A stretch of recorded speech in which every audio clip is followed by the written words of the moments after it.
Alcara Water Solution for hot water problems. Contact 9399906356. Welcome to I dream. నేను మీ సురేఖ.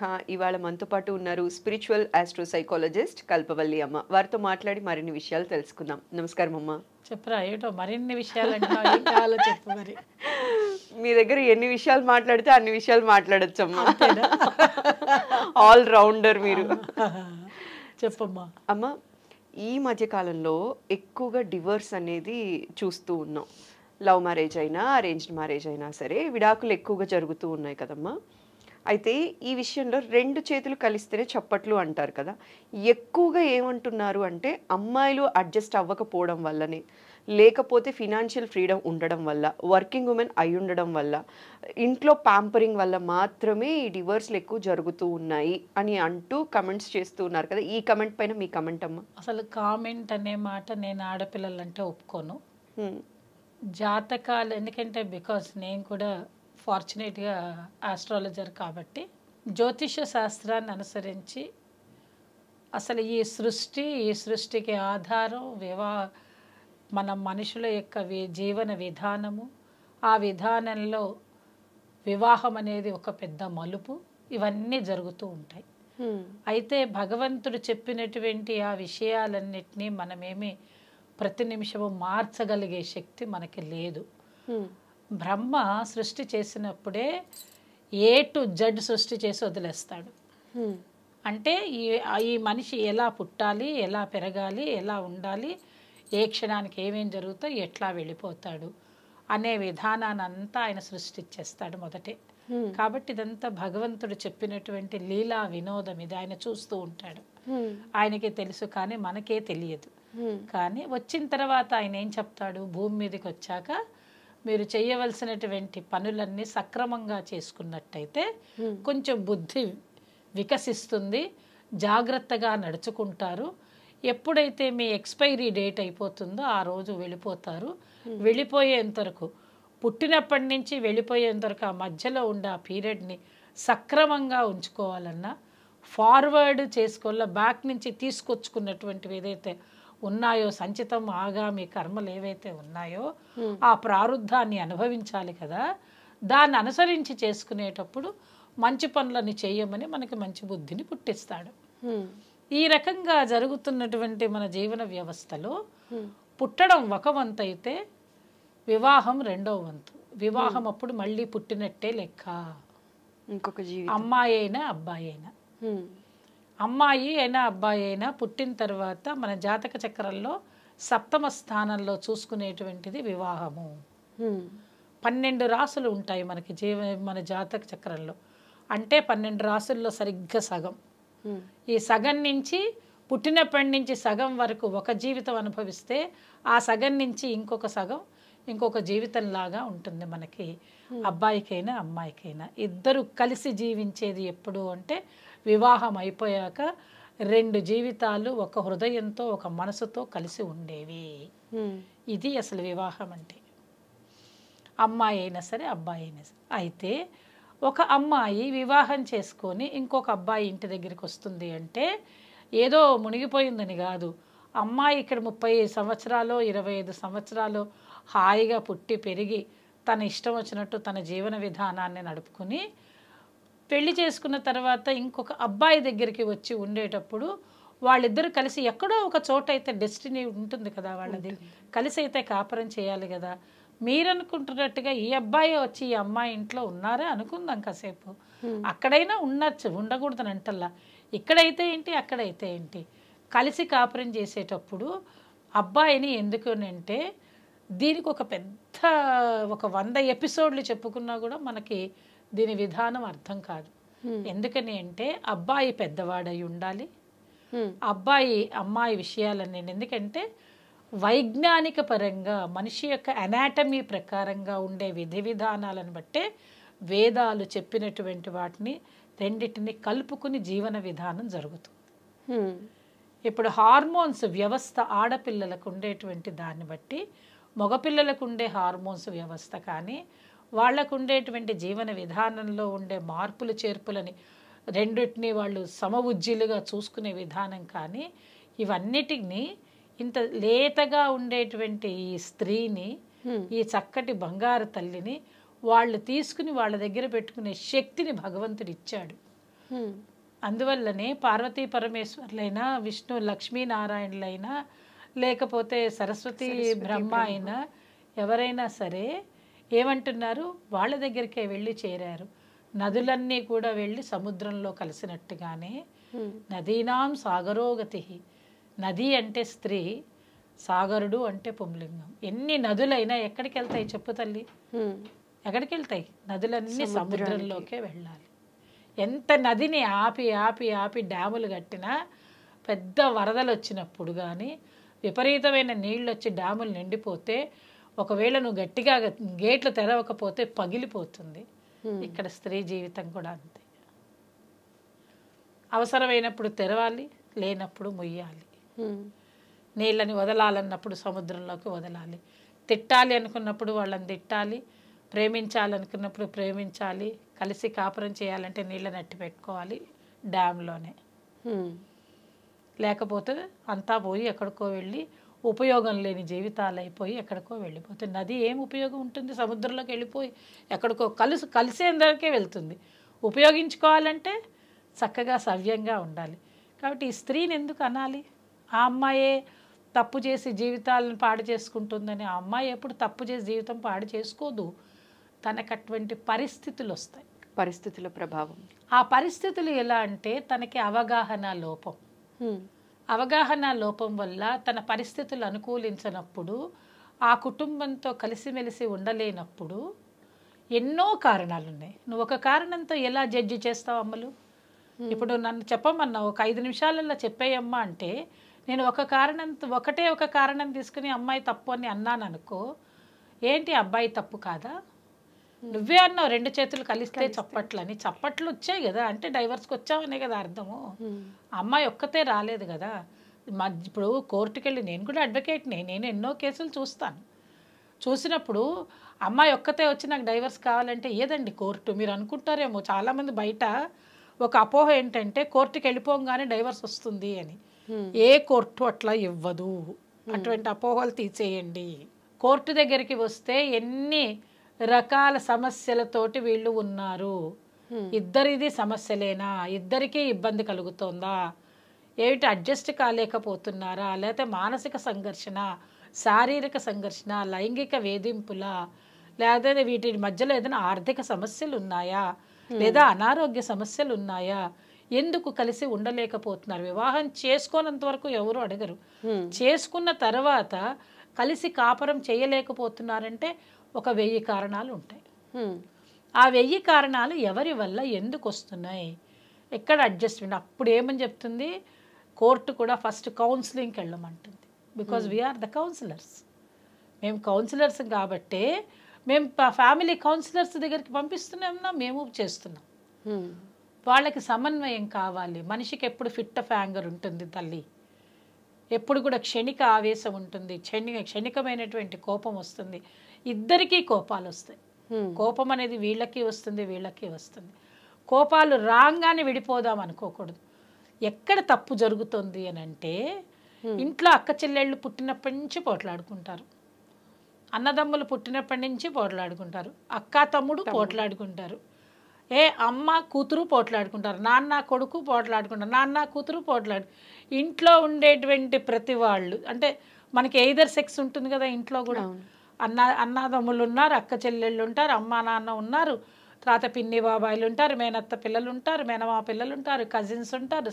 మరి ఇంతమందితోటి నువ్వు పోట్లాడినప్పుడు విడిపోతున్నావా? విడిపోవడానికి కోర్టుకు వస్తున్నావా?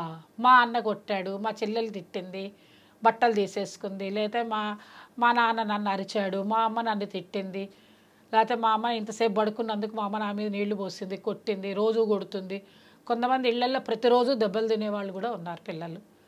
చాలా గొడవలు ఉంటాయి. 25 సంవత్సరాలు గొడవలు లేకుండా ఉన్నారంటే వాళ్ళు ఆర్టిఫిషియల్ జీవితంలో ఉన్నారని అర్థం కదా. అలాంటప్పుడు అక్కడ నీకు లేనటువంటి కోర్టు, అక్కడ అవసరం లేనటువంటి కౌన్సిలింగు, అక్కడ అవసరం లేనటువంటి చట్టము, వివాహము అనగానే ఒక తాళి కట్టించుకొని ఒక దగ్గరికి రాగానే ఎందుకు వస్తుంది గొడవ? ఇది చెప్పు నువ్వు. నీకు పెద్దదానివేగా క్వశ్చన్ మార్క్ కదా. మరి ఎందుకు వస్తుంది ఈ గొడవ అంటే ఇక్కడ అవగాహన లోపము, అవగాహన రాహిత్యము, పరిసరాల ప్రభావము, కుటుంబ నేపథ్యము, ఇన్ని ఉన్నాయి.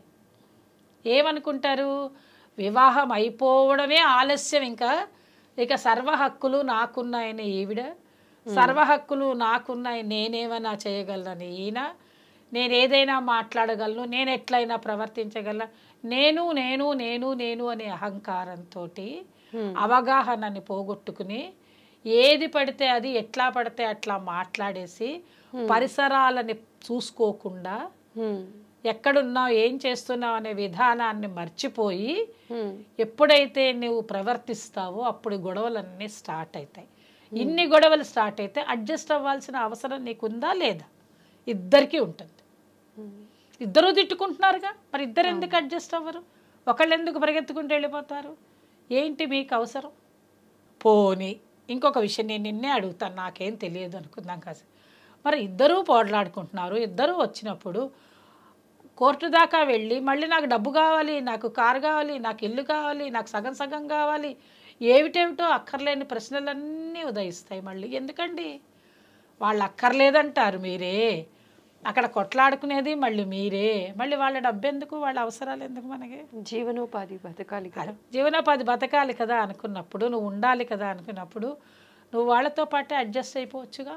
అడ్జస్ట్ అవ్వలేని సిచ్యువేషన్ ఈజ్ డిఫరెంట్ అనేది అది. అడ్జస్ట్ అయితే ఇప్పుడు ఫస్ట్ నువ్వు అడిగిన ప్రశ్నలో ఆడపిల్లలకేనా అంటే అందుకని చెప్తున్నాను, అడ్జస్ట్ అయ్యేంత వరకు మగపిల్లలకి ఒక అడ్జస్ట్మెంట్ అంటే అర్థం ఏంటి అసలు అది తెలియదు మీకు ఎవరికి. అడ్జస్ట్మెంట్ అంటే బానిసత్వం అనుకుంటున్నారు, తప్పు మాట అది. ఓకే, అడ్జస్ట్మెంట్ ఈజ్ నాట్ బానిసత్వం తల్లి. అడ్జస్ట్మెంట్ చేసుకోవడం అంటే అర్థం ఏంటి అని అంటే మనం మనలో ఉండే లోపాలు, వాళ్ళలో ఉండే లోపాలు మనం వెళ్ళి బాత్రూంలో మాట్లాడుకోండి కాసేపు అద్దం ముందు. మన అహంకారం అడ్డం వస్తుంది, మన ఇగో అడ్డం వస్తుంది వాళ్ళకి ఒప్పుకోవడానికి. అలా ఎప్పుడు బాధపడద్దు, వాళ్ళు ఎవరో కాదు, నా భార్య ఎవరో కాదు, నా భర్త ఎవరో కాదు, మేమిద్దరం శరీరాలని పంచుకొని మానసికంగా కలిసి కాపురం చేయడానికి వచ్చిన వాళ్ళమని ఫస్ట్ ఒక పెద్ద గీత గీసుకోండి. ఆ గీత ముందు మిగతా అన్ని చిన్న చిన్న గీతల్లాగే ఉంటాయి, కనిపిస్తాయి. పోట్లాట అనేది ఇద్దరితో కలిసే వస్తుంది. మీరు అనేది కరెక్ట్, రెండు చేతులు పోట్లాడాల్సిందే. వస్తాయి కోపాలు, వస్తాయి తాపాలు వస్తాయి. ఎక్కడంటే ఎక్స్ట్రీమ్ లెవెల్. ఇంత చెప్పినా కూడా ఒకవేళ కౌన్సిలింగ్లో వినకపోయినా, తల్లిదండ్రులు చెప్పినా వినకపోయినా, భార్యని అమితంగా హింసించిన, కొంతమంది అత్యుత్సాహంతో హెరాస్మెంట్ ఎక్కువ చేస్తారు, అలాంటివి ఏదైనా ఉంటే వాటికి తప్పదు. నేను అనేది ఎక్స్ట్రీమ్ కేసెస్ నేను చెప్పటం లేదు.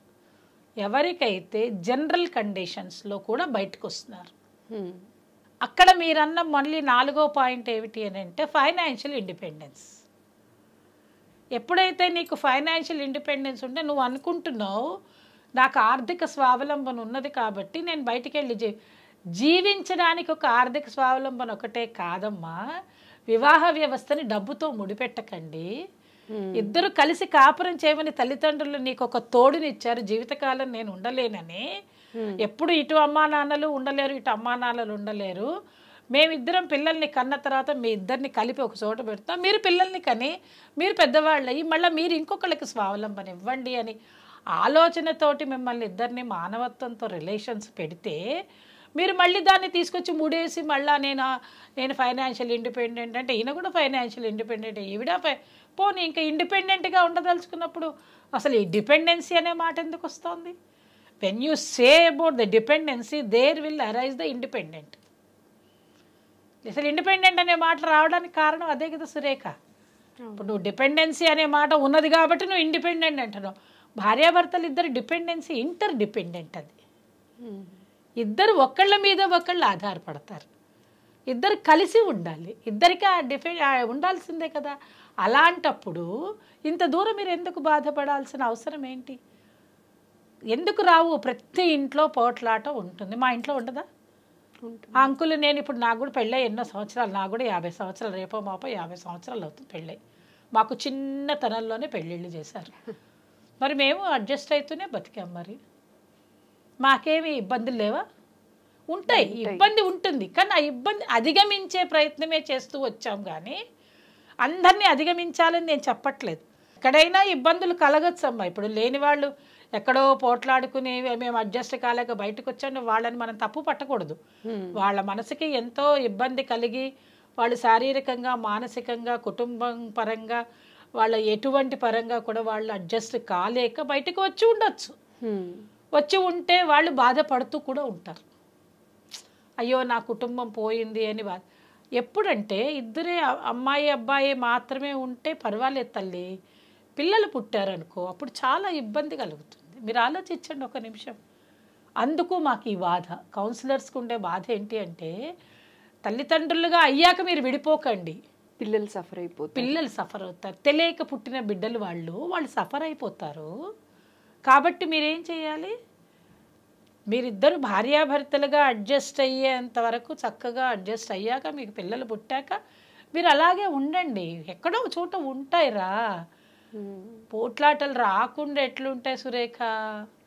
వివాహం అన్న తర్వాత అన్నీ ఉంటాయి. కుటుంబం అంటేనే అంతే, ఎన్ని రకాల కలయిక ఒక కుటుంబం కదా. మనం వాటిని కలిసి ఉంటే బాగుంటుంది. విడిపోవాలనే ఆలోచన రావడమే తప్పు అసలు. ఒకవేళ పొరపాటు అయి వచ్చిందంటే అడ్జస్ట్ అవుదాం. అప్పటికీ కాలేదు అంటే ఇది అమ్మాయి తప్పు, ఇది అబ్బాయి తప్పు అని ఇంకోళ్ళ మీద తొయ్యొద్దు. ఓకే, నేను చెప్పింది ఏంటి, నీకు లాస్ట్కి ఇచ్చేటువంటి సమ్మరీ ఏంటంటే సాధ్యమైనంత వరకు అడ్జస్ట్ అయ్యి కాపురాలు చేసుకుందాం సంతోషంగా, దుఃఖపడుతూ కాదు. మళ్ళీ నన్ను తప్పు పట్టకండి, నేను దుఃఖపడుతూ కాపురాలు చేయమంటలేదు. సంతోషంగా కాపురం చేద్దాం. అడ్జస్ట్ అయ్యే పరిస్థితులు ఉన్నంత వరకు సర్దుకుందాం.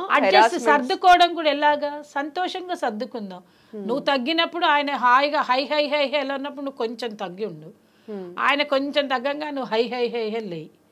తర్వాత లేచిన తర్వాత నువ్వు ఇట్లా అన్నా ఇద్దరు కలిసి మాట్లాడుకోండి. మీ ఇద్దరి మధ్యలో అనవసరమైన వాళ్ళందరినీ తీసుకురావద్దు. అసలు కాపురాలు కాలిపోవడానికి, కూలిపోవడానికి మూడో వ్యక్తే. వాళ్ళని తీసుకొని వస్తారు. వీళ్ళిద్దరు కలిసి ఉందామని వాళ్ళు కలిసి ఉండనివ్వరు. తెలుసా నీకు ఆ సంగతి? ఎన్నో కుటుంబాలు చూసావు. ఆ రోజు నువ్వు చెప్పావు కదే, మళ్ళీ అంటే నీకు సిగ్గులేదా ఏంటి, వాడు ఏదంటే అదేనా అని ఈ అమ్మాయిని ఎక్కిస్తారు. మళ్ళీ ఈ అమ్మాయి ఏదో పోన్లే పాపం ఎందుకులే గోల్ అనుకుని అడ్జస్ట్ అయితే ఎక్కడో ఒక మంచితనం ఉంటుందండి. దాంతో ఈ అమ్మాయి కలిసి ఈ అబ్బాయి కూడా కదా పోన్లే తనే కదా అన్నదాన్ని అడ్జస్ట్ అయ్యి, ఏందిరా దవాకలేదా, ఏం సిగ్గులేదా, ఏం శరం లేకుండా ఏందిరా నువ్వు అని దోస్తులు ఎక్కిస్తారు. ఈ దోస్తాని మధ్యలో వీళ్ళ కుటుంబాలు విడిపోతే వాళ్ళు నవ్వుతూ ఉంటారు. అప్పుడు ఎవరికండి ఇబ్బంది? మనకేగా. అందుకని నేనేం చెప్తున్నానంటే కుటుంబాల మధ్యలో విభేదాలు రావడం అనేది సర్వసామాన్యమైన విషయం అయినప్పటికీ సాధ్యమైనంత వరకు వాటిలో అడ్జస్ట్ అయ్యే ప్రయత్నం చేసుకుని సంతోషంగా కాలం గడపాలి. అందుకే sweet nothings and sweet memories అనేది వాటిని మనం బేస్ చేసుకుని వాటి మీద మనం సౌధం కట్టుకోవాలి. వాటి మీద మనం నిలబడాలి. నిలబడిన తర్వాత ఆనందంగా కనుక కాపురాలు చేసుకున్నట్టయితే ఈ విడాకులు అనే మాటను చాలా వరకు తగ్గించే ప్రయత్నం చెయ్యొచ్చు. రెండవది ఏంటంటే విడాకుల కోసం అబ్బాయే ముందు వెళ్ళాడా అమ్మాయి ముందు వెళ్ళిందా అనే మాటలు కాకుండా ఇద్దరు కలిస్తేనే అక్కడ విడాకులు అనేది. పెళ్ళి ఎట్లా అయితే విడాకులు అనే కలిసి వెళ్తారో విడాకుల దగ్గరికి కోర్టు దగ్గరికి వెళ్తే ఇద్దరు కలిసే రావాలి. ఇద్దరూ మాట్లాడాలి. ఇద్దరికి వాదోపవాదాలు ఉంటాయి. ఇద్దరు అడ్వకేట్స్ మాట్లాడవలసిందే. ఎవరో ఒకళ్ళ వల్ల అవ్వదు. కారణాలు ఏంటో చెప్పాలి. అప్పుడు ఆ కారణాలకి ఎవరు మంచి ఎవరు చెడు అనేది కోర్టు నిర్ణయిస్తుంది. ఈ రోడ్లో వెళ్ళే మాటలన్నీ తీసుకుని మీరు ఎప్పుడు ఆలోచించకండి. వాళ్ళకి పని లేని మాటలు ఇవన్నీ. ఎప్పుడు అమ్మాయే తప్పు కాదు, ఎప్పుడు అబ్బాయే తప్పు కాదు, ఎప్పుడు అమ్మాయి అబ్బాయి ఇద్దరూ కూడా తప్పు కాదు. మధ్యలో ఉండేవాళ్ళు కూడా తప్పులు అవ్వచ్చు. తెలిసి కానీ తెలియక కానీ క్షణిక ఆవేశాలు ఉంటాయి. ఫిట్ ఆఫ్ యాంగర్స్ అంటాం మనం. దాంతో మనం తెలియకుండా డెసిషన్స్ తీసుకుంటాం. ఆ డెసిషన్స్ కాకుండా పెద్దవాళ్ళు చెప్తే పెద్దవాళ్ళు కూడా ఏంటంటే అగ్నికి ఆజ్యం పోయకూడదు. ఇట్లా జాగ్రత్తగా బయటికి తీయాలి. లాస్ట్ రిసార్ట్ ఏంటి అంటే వాళ్ళిద్దరు కలిసి కాపురం చేసుకుని చక్కగా పిల్ల పాపలతో ఉండాలనే ఆలోచన అందరికీ రావాలి. ఫ్యామిలీ మెంబర్స్ కానీ ఫ్రెండ్స్కి కానీ ప్రతి ఒక్కరికి ఆలోచన. సమాజం వాళ్ళని ఎంకరేజ్ చేయాలి. Please don't discourage and don't encourage to divorce. Okay. Encourage divorce తీసుకొని ఉన్నాయి కదా డైవర్స్, ఏదో తమాషా మా విడాకులు అనగానే కాదు కదా. కాబట్టి మన మీడియా కూడా ఎలా ఉండాలి అని అంటే డిస్కరేజ్ చేయాలి. దేనికి డిస్కరేజ్ చేయాలి? డైవర్స్కి. కలిసి కాపురం చేయడానికి ఎన్నిసార్లైనా మాట్లాడుకుందాం. డైవర్స్ అనే మాట సాధ్యమైనంత రానివ్వకుండా రాబోయే రోజుల్లో వివాహ వ్యవస్థ పెరగాలి, డైవర్స్ తగ్గాలి. అమ్మ చాలా బాగా చెప్పారమ్మా. మరోసారి స్పెషల్గా థ్యాంక్ యూ సో మచ్ అమ్మా. నమస్కారం.